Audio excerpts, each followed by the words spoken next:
This is A Different Perspective with Kevin Randle.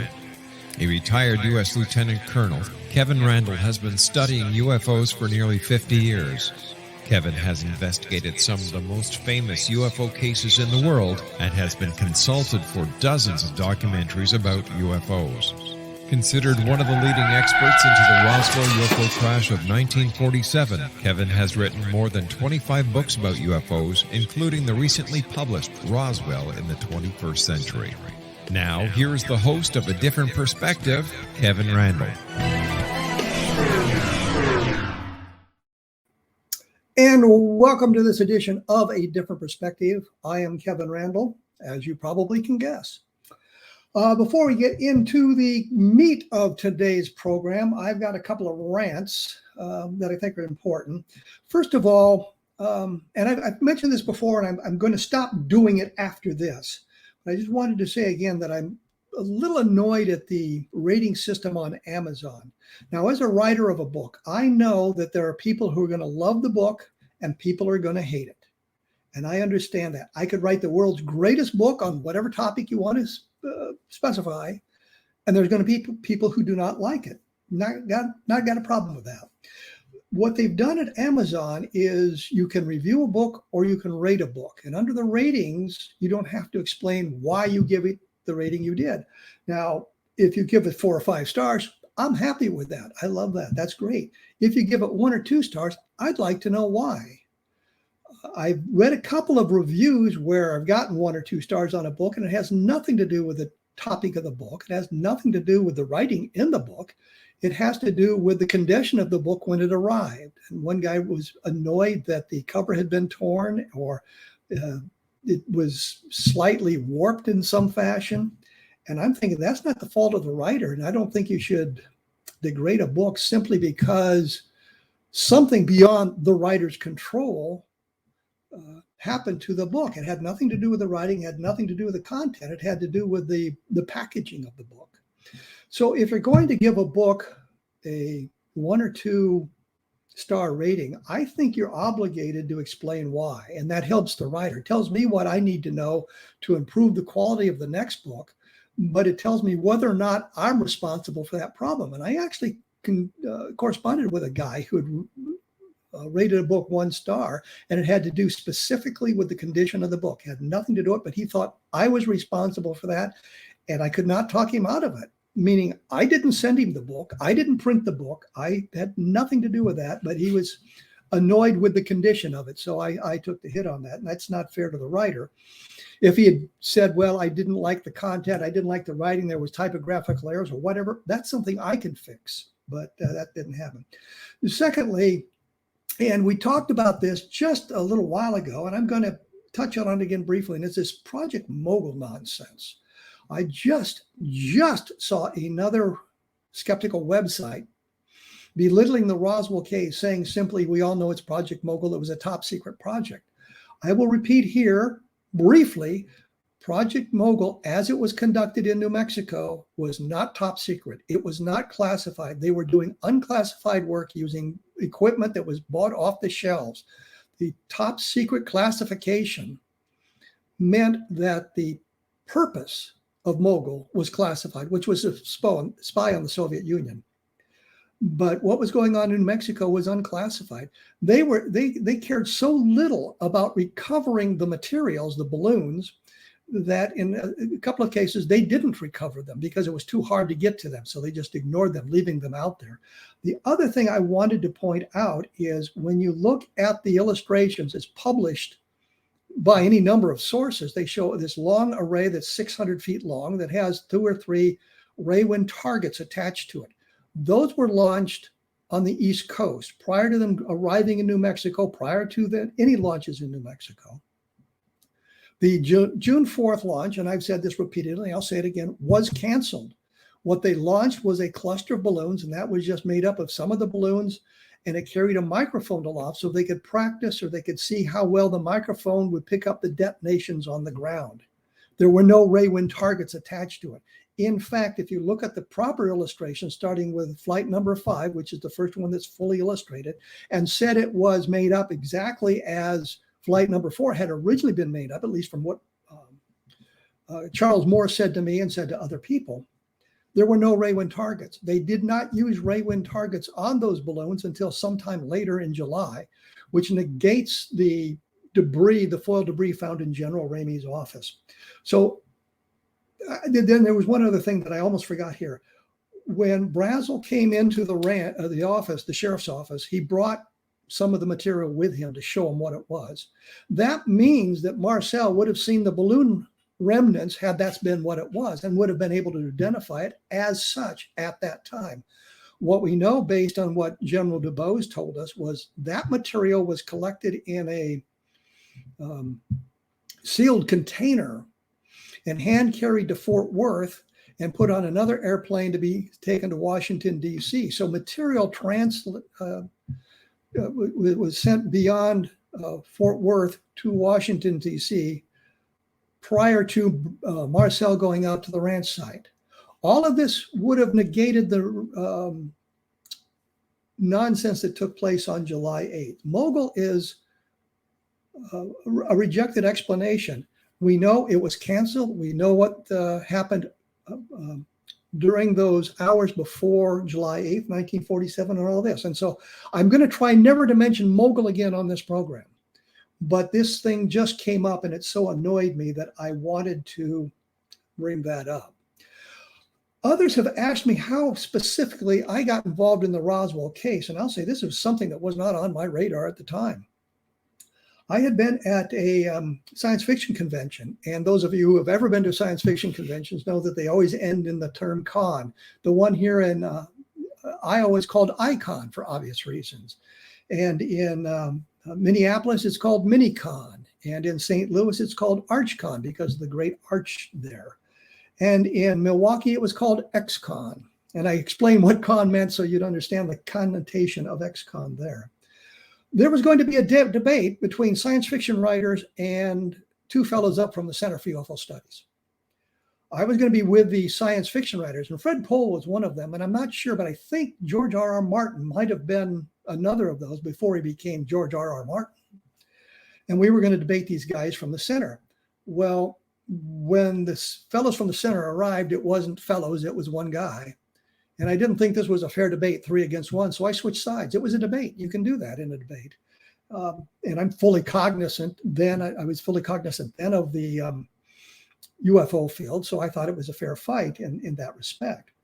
So I sat down with Don Schmidt and we debated the science fiction writers about the validity of flying saucers, UFOs. When that was over, the debate, I sat down with Don and I turned on my tape recorder. I interviewed him for a book I was just completing called The UFO Case Book, which was the first UFO book I wrote. I'd written magazine articles in the 70s until that market dried up.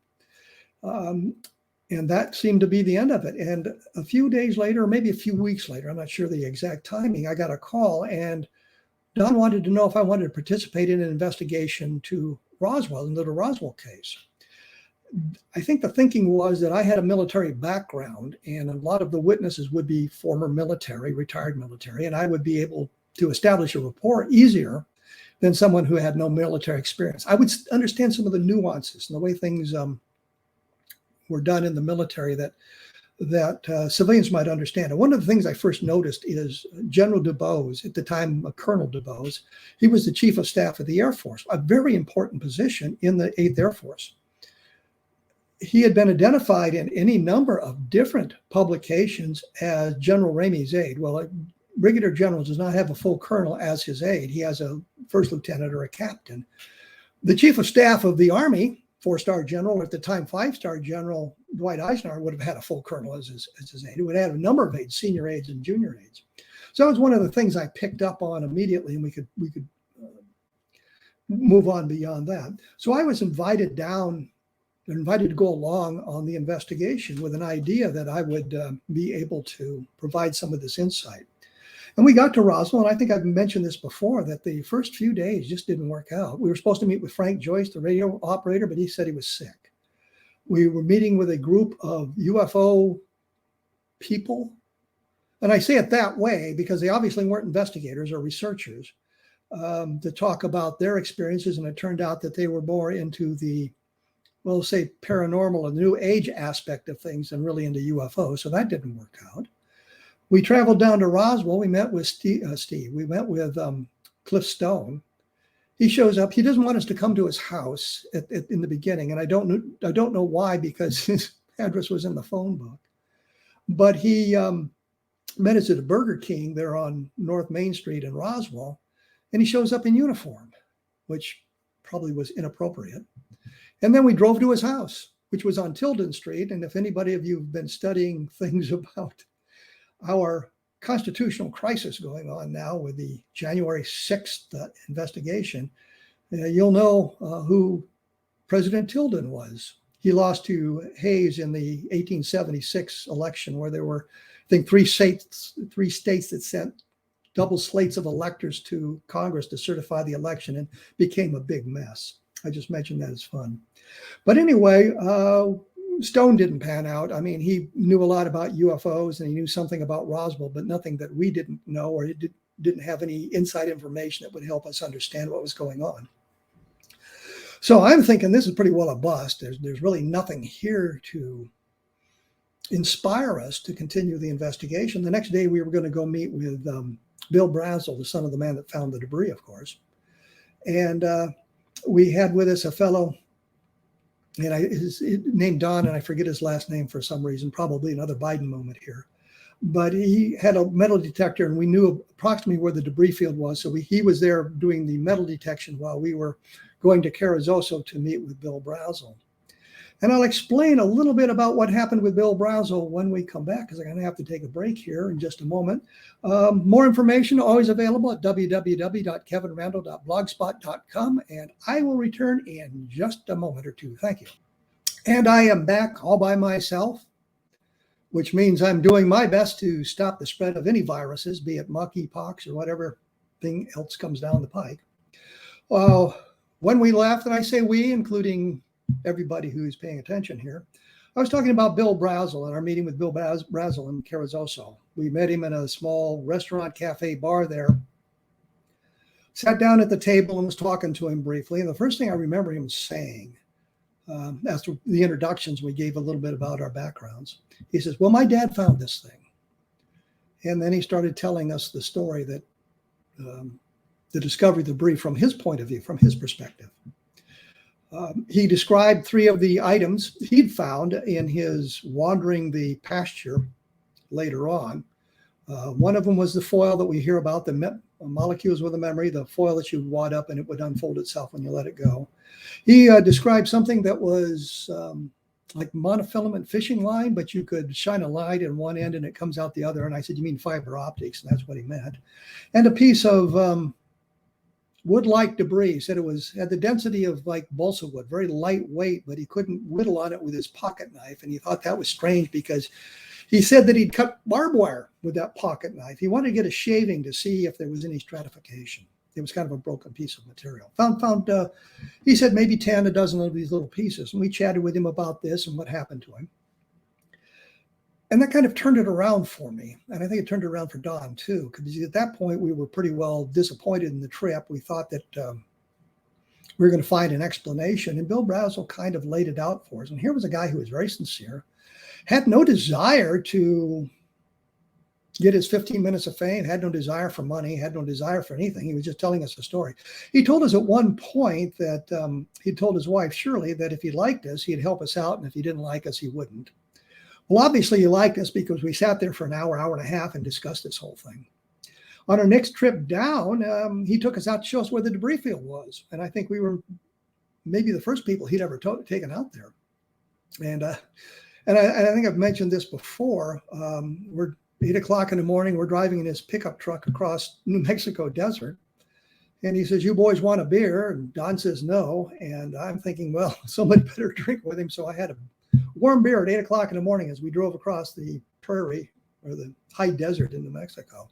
And he stopped the pickup truck, and you've seen the picture here of him and Don standing there by the truck. And he says, this is the point where I found some of this debris. And he said there was a gouge down through the pasture there. and described what he had seen and what he'd done. And at that time, on that second trip, we also talked to Frank Joyce, who had not been available to us before. And Joyce was feeling much better and told us his experiences as an announcer and reporter for KGFL in Roswell, New Mexico. We talked to Walter Hott, getting his position, and the story becoming more and more complex as it went on, as we learned about it. It was clear to us that a balloon explanation wasn't going to work, regardless of the balloon. And I had done some research into balloons. I've got a bunch of documents from the Navy and other labs doing balloon experimentation. We had not come up with Project Mogul specifically. I think Robert Todd may be the first one that connected Project Mogul to the Roswell case, but I'd come across those sorts of things before. Bill Moore, who did the Roswell incident with Stan Friedman, did talk to Charles Moore, not related. Moore being one of the scientists working with the people in Alamogordo, New Mexico, where the balloons were being launched, these balloon arrays. Learned a little bit about that, learned some things from him that didn't really come out. And I've done another book, Understanding Roswell, and some of this information is covered in greater detail in that book. I think it's important information to understand exactly how some of this stuff transpired and clear away some of the clutter. I'm going to say crud, some of the clutter that has gathered around this thing since the investigation began in 1978. So we learned a little bit more. And there was a fellow in Roswell we talked to. Cliff Stone introduced us to him, by the way, named Ralph Hike. And Hike said to me at one point in this second trip to Roswell, would you like to talk to the daughter of the sheriff? And I'm thinking, yeah, we'd really like to talk to her. So he put us in touch, and we talked to Phyllis McGuire. And the reason Phyllis McGuire becomes important in this is because in 1947, the sheriff's living quarters were above the office in the jail. And I think in 1947, what they did was you elected a sheriff and his wife became the matron. So you had the people there on site to take care of the prisoners when there were prisoners in the jail. So when Mac Brazel came in on that Sunday afternoon, Phyllis McGuire was there. And they chased her out of the office for a while, but she was there and she reported Brazel brought some of the debris with him. So we know debris was brought in on Sunday. And the sheriff said, well, we need to talk to the boys out at the base, and called out there, and Jesse Marcel was the one who responded to that. So, I mean, that's kind of how we get to the point that debris was in Roswell prior to Marcel going out there. And had it been a weather balloon, and since there were no ray wind targets, there would have been none of this foil that they talk about at all. And a balloon, at that time, they were neoprene balloons, and they started in a sort of a tan color, I think, a light tan, brownish color. But if they laid out in the sun very long or were exposed to sunlight, they turned black. And that was what you see in General Ramey's office in the picture. You see the ray wind target torn up in front of the balloon, and you see Marcel crouched by it, and then you see Ramey and DuBose behind it in other pictures. But you can see the balloon envelope in there as well. They would have recognized this for what it was. There would have been no reason to take it to Fort Worth. There would have been no reason for any of this other ancillary material to take place once Brazel showed up with the material. Brazel himself said that he had seen weather observation devices on 2 other occasions, and this was nothing like that. And that's quoted in the newspaper, the July 9th article that the skeptics like to quote, forgetting that important part of it. So Brazel said, this is not like anything I found before, but had it been one of the balloons launched in Alamogordo, it would have been exactly like that. So that kind of changes the complexion of the story. And what we'd gotten a hold of a reunion list for the 509th Bomb Group, which is the unit assigned to the base there in Roswell. And I had a telephone directory that Ralph Hike had secured from just the base with the phone numbers of the people in the base. And we had the yearbook. We had a copy of the yearbook. Walter Hott made it for me. I'd decided we needed that because it listed, like 1,500 people assigned to the base. And we needed to have that. And he sent that to me. So we had that. And in that was a picture of the provost marshal, Edwin Easley, who was the guy responsible for security. Provost Marshal, for those of you who don't understand, is like the chief of police. And he had 2 units assigned to him, the MPs, the Military Police Company, and a special service squadron, which was another security group. The MPs took care of patrolling the perimeter and the guards at the gate and patrolling downtown to keep the soldiers in line. And the security guys took care of the things on the base that dealt with the atomic weapons, and security on the flight line and that sort of thing. So we had that information. So I am in Chicago at the board meeting for the Center for UFO Studies. Don at the time was a member of the board. And they said to me, there's telephone in there and you can use it if you'd like, which at this time, for those of you who weren't around, long distance phone calls cost money. It wasn't like today where you can call all over the world practically for nothing at all, given the internet connection and the cell phones and all of that sort of thing. You had to pay it, and there was a fee for long distance phone calls. So the opportunity to use a phone that I didn't have to pay for the phone calls was a real boon. So I thought, well, first thing I'm going to do is call Edwin Easley. So I called him up and we're chatting about this, and he was always circumspect in what he would say to me. And I would ask him a question, and if he didn't feel he could answer, well, I can't tell you that. I sworn to secrecy. So we know he's sworn to secrecy about this event. And I said to him at one point during that conversation, are we following the right path? And he said, what do you mean? And I said, well, we think it was extraterrestrial. And he said, well, let me put it this way. It's not the wrong path. Well, being I was in Chicago, I couldn't record the phone call. Now, people have said to me, well, I'd have gone out and bought a cheap recorder at that time and gone back and called him again. There was no reason for that kind of urgency, because as far as I knew, I would have opportunities to speak with him again about these sorts of things. Mark Rodiger, who's the scientific director, had, I can't remember if he called me or sent me an email about having an opportunity to go to the Fort Worth, Dallas area where Easley lived. And he said, I would like to meet with Easley. Could I arrange it? And I'm thinking, yeah, this would be great. I'd like somebody else to talk to him besides me. So I tried to set that up, and I got a letter back, a very nice letter from one of the daughters, Easley's daughters, who said that her father was terminally ill. And the mother was freaking out, thought I was some kind of government agent trying to get something on them to cause them aggravation. And there was no opportunity to talk to Easley again, and there was no opportunity for Mark Rodiger to meet with him. Now, we do have some information that transpired after that coming from the family members that suggests that this was the same thing, extraterrestrial in origin. But Easley was an important witness for, I was going to say us, but I think it was more for me, because I was the one who talked to him and had a feeling for what it was. And I understood the reluctance to violate the oath, even though it had been 40 years since the events took place. But there was a great reluctance on his part to talk about things that he felt was still covered by his oath. And I could respect that, and I could understand that. And I also got the feeling he wanted to help us as much as he could without violating that oath. And one of the things he told me that I think leads to that conclusion was he mentioned that Mac Brazel hadn't been held in the stockade, but he had been held at the guest house on the post. And I think, well, Mac Brazel complained about being held in jail, and the guest house would be somewhat nicer than jail. But if you're not allowed to leave, then it's in essence the same thing. So anyway, that's part of reasons that I think that I lean toward the extraterrestrial. I will point out that the book Understanding Roswell covers some of this in more depth and gives you a better feel for what was going on at that time. So if you get a chance, take a look at that book, which is available, of course, on Amazon. I will be back in just a moment, and we will talk about some of the failures of the investigation. So please stick around. And I have returned.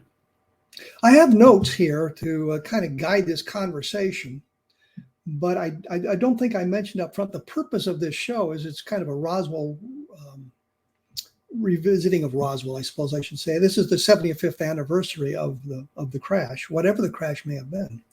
And I thought it would be an appropriate time to discuss a little bit of this in depth. And that was kind of why I'm focusing on Roswell in this show. And that some of the information that I have that may not have been communicated as excitingly as possible, as urgently as possible, and that sort of thing. I did a book a couple of years ago that comes up on this program, which is Roswell in the 21st Century, which is more of a historical reference to what went on there. And understanding Roswell is more of an in-depth look at some of the personalities and some of the things that went on in 1947, who they were and what happened to them. And a great portion of it is dealt with, I shouldn't say a great portion, but there's a long chapter about Project Mogul and why that doesn't work in Plains of St. Augustine. And we'll get to that in a moment here. When we went away, I mentioned I was going to talk about the failures. One of the things that happened to us, and there was a number of things like this in our communication with various people in Roswell, New Mexico, we would ask, well, do you know somebody else who might be able to help us, somebody else who might have some information? One of the names that came up was Frank Kaufman. And I think some of you well aware of the Frank Kaufman story, but he claimed that he had been an NCO, a Master Sergeant, trained in intelligence during the Second World War, and he worked with a number of people. He ended up at the Roswell Army Airfield during the Second World War. I saw no evidence that he ever deployed into a combat arena, by the way, which is neither here nor there. Anyhow, we talked to Kaufman, and he told us this marvelous story that how he was involved in the very inner workings of the investigation, that he coordinated with things with Washington, D.C., and he was out at the crash site, and he saw the craft, and he saw the bodies, and he described that, and he described what went on. And he would answer all our questions. And he had some documentation to support this, which we found to be persuasive. The name came up from Frank, from Walter Hott, and I remember Don and I were standing on North Main Street, across from what used to be the Greyhound bus terminal near I think it was Southwest Bank at the time, and the UFO Museum was located there in one of the upper floors, a donated space that later moved down to the former theater. And we asked Walter about Frank Kaufman, and he said, if anything Kaufman tells you is golden, you can believe it. And so we did. But then the story began to unravel. I know Phil Klass didn't believe him from the beginning, but Phil Klass doesn't believe anybody who suggested UFOs are anything but mundane misidentifications or outright hoaxes. So, I mean, Phil Klass's opinion wasn't that important. But Frank Kaufman passed away around the turn of the century. And Mark Rodiker, Mark Chesney, and Don Schmidt were in Roswell, and they met with Juanita, who was Kaufman's wife. And she asked him to look at some of his papers because she wanted to make sure all his contractual obligations to various TV shows and other things had been taken care of. So they were going through the papers and discovered that the separation document he had shown us, showing him as a master sergeant with some training in intelligence, wasn't a legitimate document. It had been forged by Frank Kaufman, obviously. The real one showed that he had been a staff sergeant and he had been trained in administration. He was basically a clerk typist. And in 1947, when the events took place, he was not in the military. He was assigned to the base as a civilian employee. Now, one of the things that tripped us up, in the yearbook, there's a picture of Kaufman getting a medal, I think from Payne Jennings, who was either the executive officer or the deputy commander. As best I can tell from the photograph, it's a World War II victory medal. I'm not sure why there would have been a presentation for that, because that's what I think of as an everybody medal. Everybody medals are the ones that everybody gets, no matter what your participation is. For example, in times of war, everybody in the military gets a National Defense Service Medal. And that started, I think, with the Korean War, the Vietnam War, the Gulf War, and the Iraq War. I have 3 of them for service in Vietnam, service during the Gulf War, and service in Iraq. Now, I have to make it clear, I only deployed twice. The service during the Gulf War was, I did not deploy. I did not get into a combat zone. I was alerted to go, but it didn't happen. But so he was getting the World War II medal. At that point, we began a deeper investigation into what Kaufman had said. We got his records from St. Louis, where the Army stores the Army personnel records.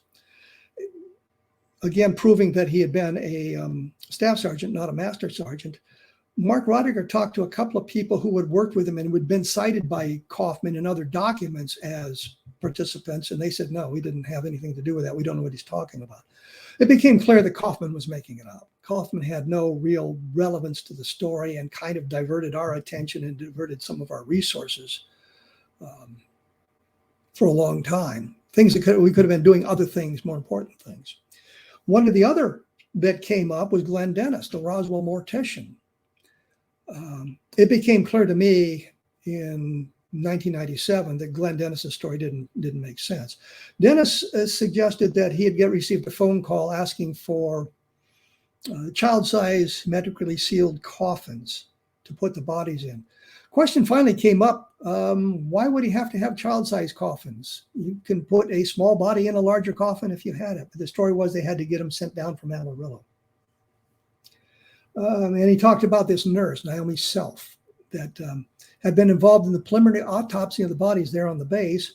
And she had made an illustration for him of what they looked like. And then she was transferred off the base and was later killed in an airplane accident. We could find no record of her. And when I say we, Vic Golubic actually took it much further than I did. I was involved in a couple of investigations, one with a police officer, and we made a search of people named Naomi Self around the country. We actually found four women named Naomi Self, which I found astonishing. It could sound like such a weird name. But anyway, we found four of them. None of them were the right ones. Vic Golubic went a lot further. He got a listing of every woman who'd served as an Army nurse. There's like 104,000 of them, 124,000 of them. Her name didn't appear on the list. No name like that. I went through the New York Times index. And again, this is something that in the world of the internet, we don't really need. But the New York Times used to publish an index of all the stories in the newspapers over a period of time. So I went through all the indexes from 1947 to like 1952. Looking for an aircraft accident in which 5 Army nurses were killed, which is what Glenn Dennis had told me. And there was no such accident. Don Berliner went through the Stars and Stripes, and those of you who served in the military knows the Stars and Stripes is a newspaper published for service personnel overseas. We got it on a daily basis in Iraq, for example, and I was really looking forward to each issue because Calvin and Hobbes was in it. But we could find no record of it. Vic confronted Dennis with this information. We can find no evidence of your nurse. And he says, well, I made up the name. He said, I promised her I wouldn't give their name out, and everybody was pressing me for a name, so I made up a name, which, of course, negated everything that he had said. But that's not what he'd said in the beginning. He told me, I'll give you the name if you promise not to tell anybody what it was, and I never did until Phil Klass got a hold of it somehow. He didn't get it from me. I suspect he got it from Carl Flock, but it was after Glenn Dennis had been more or less tight with the name. But anyway, the point simply is we could not find a Naomi Self. And once that happened, Glenn Dennis changed his story. There were other elements of the story that didn't make sense. And as we got deeper into it, it became clear that I think Glenn Dennis was inventing his tale. So I rejected, I think Don and Tom Carey stuck with the Glenn Dennis longer than I did. I think Don has abandoned it pretty much. I think Tom still has hopes that something will come up that will validate Glenn Dennis. But I think that ship sailed a long time ago. And finally, the other failure I want to make is the Plains of San Augustine story. And this is the tale told by Barney Barnett. Nobody talked to Barney Barnett. He died before we all got involved in this. That includes Bill Moore and Stan Friedman and Len Stringfield and all the people who were involved in it in the early 1970s, in the late 1970s.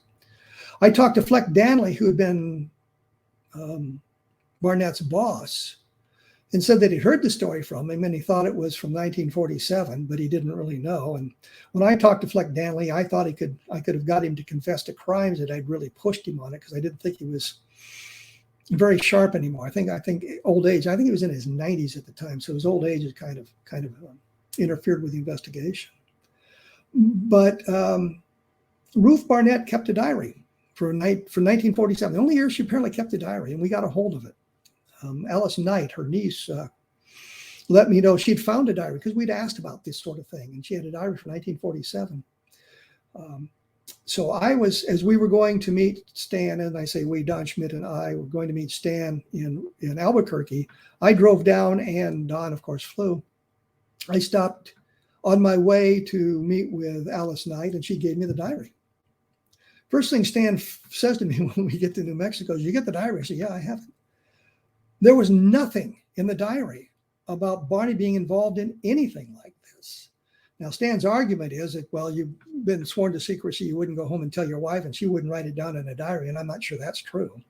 But the other side of the coin is, according to other witnesses, and who knew Barney Barnett, Vern Maltese being one of them, were at a Thanksgiving dinner, and they said in 1947, and Barney told them the story. They said, okay, well, now the story's out to other family members. So we looked at the diary around Thanksgiving, and there was nothing about this tale in there. So that kind of negates the Barney Barnett story.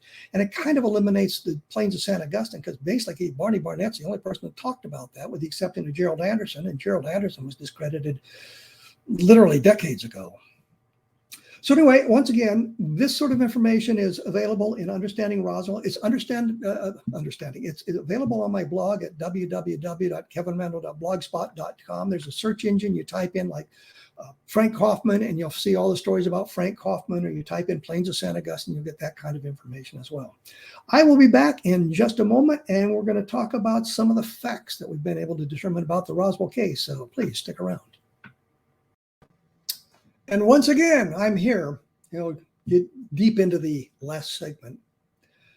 One of the things that I think is important for us to talk about in the Roswell case is everybody agrees something fell. No discussion about that. Something fell, something was recovered. Question is, what was it? The Air Force, well, let me backtrack. I think Don Schmidt and I did a very good job of eliminating everything. We were at White Sands looking for missiles or rockets that may have fallen, something that would have been unusual for the time. I have a listing of every rocket and missile launch from White Sands from 1947 through the late 1950s. I mean, every one is accounted for. Nothing was missing. Nothing fell on the Brazil Ranch. Things fell where they weren't supposed to. I think one of the rockets in 1947 fell in Juarez, New Mexico, Juarez, Mexico. Which caused some aggravation from various people. So we know it wasn't that. We looked for experimental aircraft, couldn't find anything. Aircraft accidents, nothing there. It was possible that it might have been an atomic bomb. And when I say atomic bomb, what I have to point out here is it would have been a mock-up, not the real thing. And in 1947, the size and shape, the actual look of the atomic bomb was classified. So they would have gone to maybe not the extraordinary efforts they did to recover it, but had that happened, they would have gone to somewhat extreme measures to try to recover it and keep people from knowing exactly what had happened. We could find nothing like that. Then we moved to the Air Force in the mid-1990s, where they were going to investigate the Roswell case themselves. They validated all of that. And I think they took it further than we did. I mean, they had access to records we couldn't get access to, showing that it wasn't an experimental aircraft, wasn't an Air Force accident, wasn't any kind of military operation that had gone wrong. They looked at everything and they said, no, it's none of that stuff. They eventually came around to the Project Mogul explanation, because that's the only thing that was left for them. And I talked to Colonel Weaver, and he was interviewed on this program. And you, of course, type Richard Weaver into the search engine, and you'll come up with some of that. You can come up with that program, and you can listen to it yourselves. What was important in talking to Richard Weaver about this, he gave us some insight into how this all went down. But more importantly, they gathered an awful lot of records that we didn't gather and published those. So that we have, for example, Dr. Albert Crary's diary, and he being the leader of the experiment, the Mogul experiments in New Mexico. One of the things they said about Mogul, I said I wouldn't talk about this, but I should mention this. Charles Moore said that it was so secret he didn't even know the name of the project when they worked on it in New Mexico. Turns out that's not true. Dr. Crary's diary mentions Mogul several times in his unclassified field notes, his unclassified diary. This is all published in the big Air Force thick book about Roswell, which we have to thank Colonel Weaver for gathering and getting all that information published and insisting it be published. So everything is eliminated with the exception for them, Project Mogul. I think that we've eliminated Project Mogul based on the evidence that they themselves gathered. And with that, you have nothing left. I mean, we have no terrestrial explanation. I do believe that had it been a terrestrial experiment gone wrong or some kind of terrestrial problem, in 1995, they would have trotted it out and said, here it is. This is it.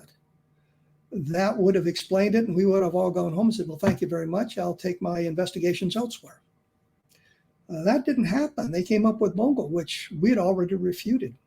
So what we end up with is the Air Force investigation validating everything that we said about the lack of experimental aircraft or experiments that had gone wrong. But it also shows the duplicity of the Air Force, because when you look at the investigation, I talked to James McAndrew, who was the other officer involved in the investigation with Weaver. He must have called me a half a dozen times.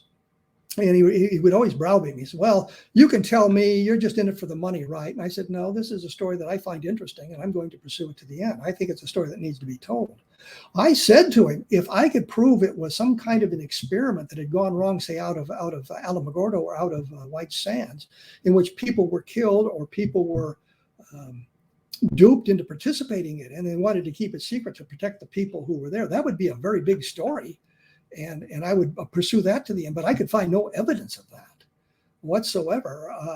I thought that would be a great story and would probably become a New York Times bestseller if I could expose the Roswell case in that fashion, and I couldn't do it. So we looked at all of that sort of thing. So the Air Force was somewhat duplicitous in this, with McAndrew trying to convince me to admit that I was only in it for the money, which really isn't true, because I think we lost money on the deal given all the expenses that came out of our pockets for the investigation.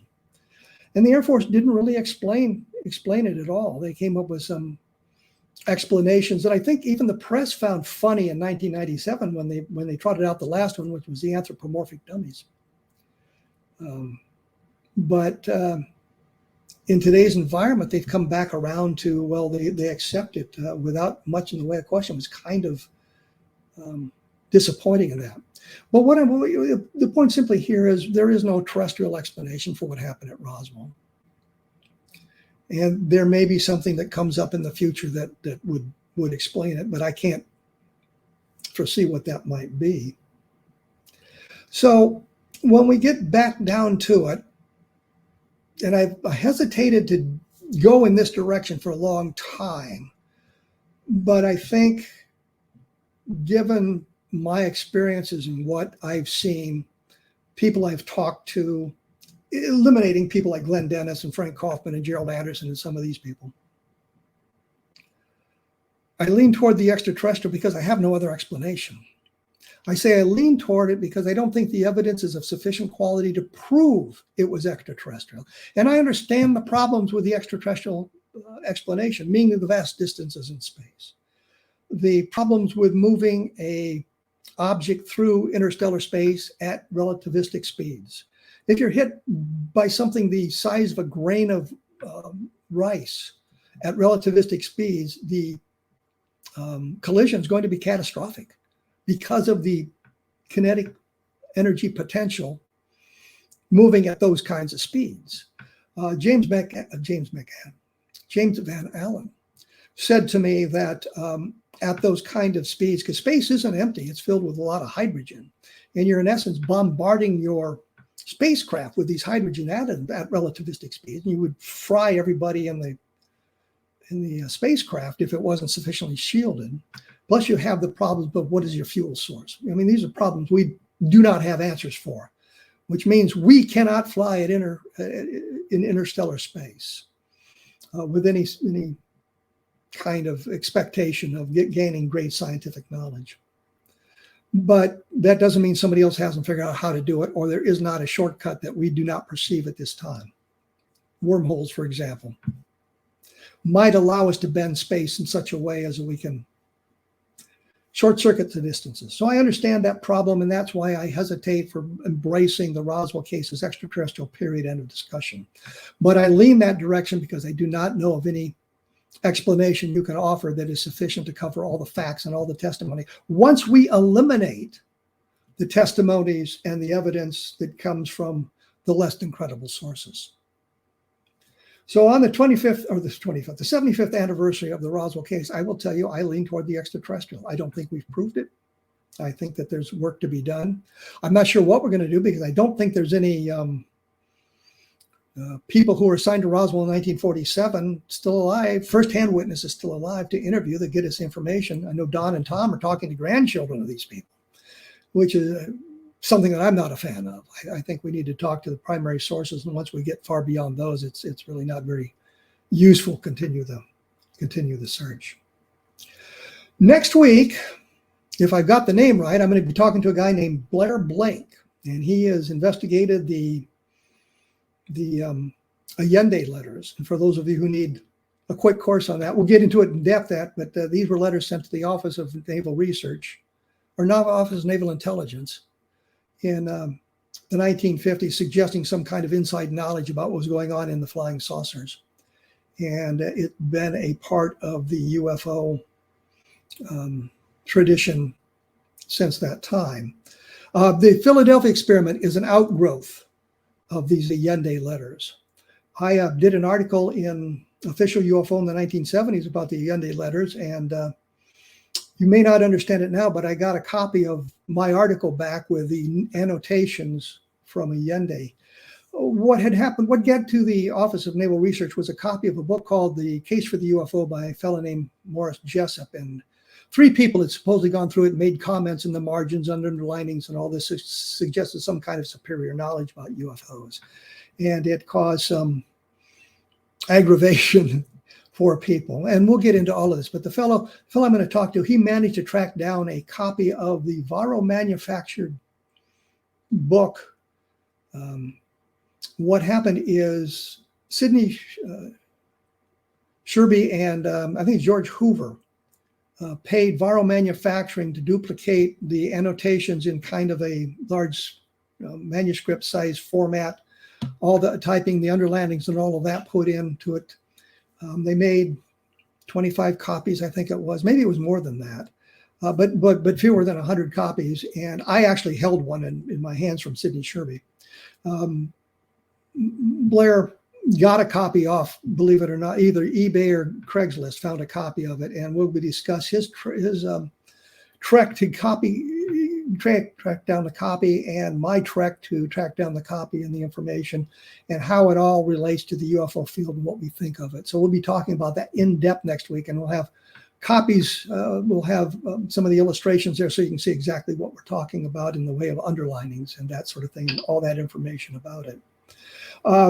I also want to point out, and I don't think it gets quite enough information. I think the second best UFO sighting is probably the Levelland cases. And as you all know, I did a book called Levelland, cleverly, which is available. And I think it gives a very good explanation of that whole case and kind of, again, shoots down the Air Force duplicity in their investigation of what they said. And so you get a chance, take a look at Levelland. Take a look at all my books at Amazon. If you like them, give it a nice rating. If you don't like it, and want to give it a poor review, feel free to do that because I could use the information in the feedback. I will be back in 167 hours with Blake Blair, and we'll talk about the Allende letter. So I'll chat with you then. Thanks for stopping by.